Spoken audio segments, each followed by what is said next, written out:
রাজশাহীতে মাধ্যমিক ও উচ্চশিক্ষা অধিদপ্তরের আঞ্চলিক কার্যালয়ের উপপরিচালক ডক্টর আলমগীর কবিরের টেবিলে 151টি ফাইল আটকে আছে।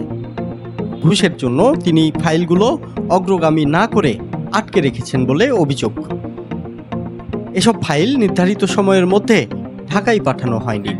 ফাইলগুলো রাজশাহী বিভাগের বিভিন্ন কলেজের শিক্ষকদের এমপিও ভুক্তি ও এরিয়া বিল সংক্রান্ত। অভিযোগ রয়েছে, ঘুষ ছাড়া ডিডি কোনো ফাইল অগ্রগামী করেন না।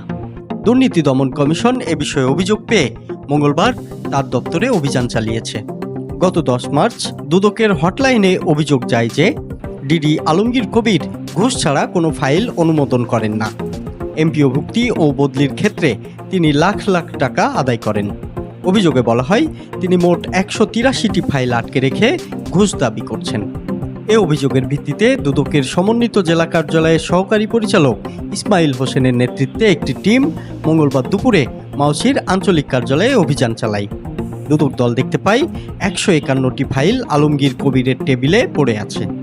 এসব ফাইল পরিচালক মোহাম্মদ আসাদুজ্জামান ও সহকারী পরিচালক আলমাস উদ্দিনের মাধ্যমে ডিডি আলমগীর কবিরের টেবিলে আসে, কিন্তু ডিডি ফাইলগুলো আর অগ্রগামী করেননি। মাউশির আঞ্চলিক কার্যালয়ের পরিচালক আসাদুজ্জামান বলছেন, ফাইল ছাড়তে তিনি দফায় দফায় ডিডিকে তাগিদ দিয়েছেন, কিন্তু তাতেও কোনো কাজ হয়নি। 7 দিন 5 দিন 7 দিন 5 দিন রাখার ক্ষমতা আছে, আমার নিজের আছে 10 দিন আমার কাছে। তারপরেও আমি এদিকে বারবার টাকাতে দিয়েছি। উনি 18 তারিখ পর্যন্ত সব ফাইল নীল করেছেন, আমাকে রিপোর্ট করেছেন। এরপরে 18 তারিখ থেকে ধরেন যে 7 তারিখ পর্যন্ত আমি ওনাকে মৌখি বলেছি, রুমে ডেকে নিয়ে বলেছি, ওনার বাসায় ওনার রুমে আমি নিজে যেয়ে বলেছি।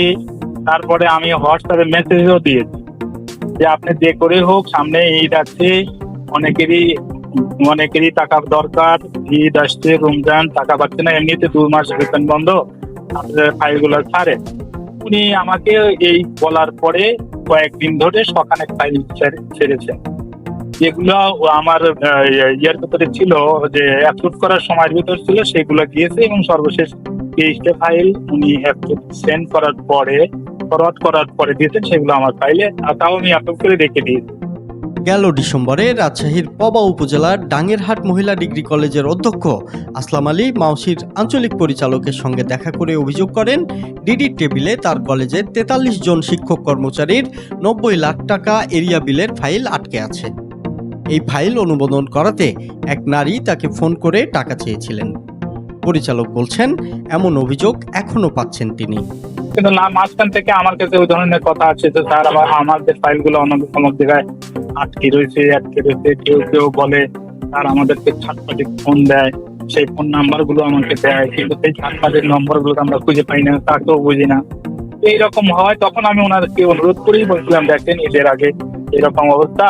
অনেকেই বলে আমার কাছে, আপনি যদি দেখতে চান আপনার নাম্বারটা আমি হোয়াটসঅ্যাপে দিয়েও দিতে পারি। আমি ওনাকে 7 তারিখ কি মেসেজ করেছিলাম হোয়াটসঅ্যাপে, তো সেটা বলতে, তারপর উনি দেয় নাই। কেন দেয় নাই উনি আল্লাহ জানে, উনি ভালো।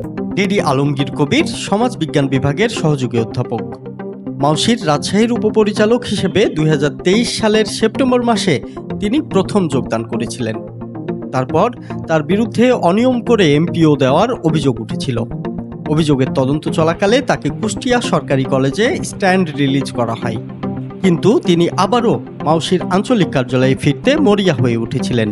গত বছরের 18 ফেব্রুয়ারি স্ববেতনে তিনি পরিচালক হওয়ার জন্য তৎকালীন শিক্ষামন্ত্রীর কাছে আবেদন করেন।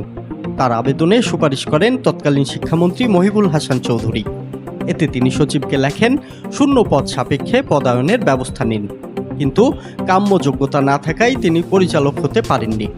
আওয়ামী সরকারের পতনের পর তিনি আবার তৎপরতা শুরু করেন মাউশিতে ফেরার।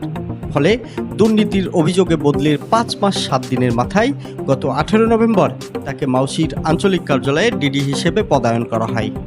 এরপর তিনি রাজশাহী আসেন।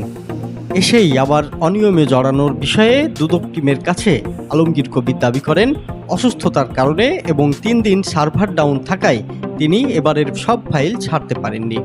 এ সময় দুদক তার কাছে লিখিত ব্যাখ্যা চাই, তবে জবাব দিতে আগামী রোববার পর্যন্ত সময় নেন ডিডি। এ বিষয়ে কথা বলতে ডিডি আলমগীর কবিরকে কয়েক দফা ফোন করা হলেও তিনি ধরেননি। দুদক জানিয়েছে, আলমগীর কবিরের লিখিত জবাব পর্যালোচনা করে পরবর্তী পদক্ষেপ নেওয়া হবে। উত্তরভূমি ডেস্ক, রাজশাহী।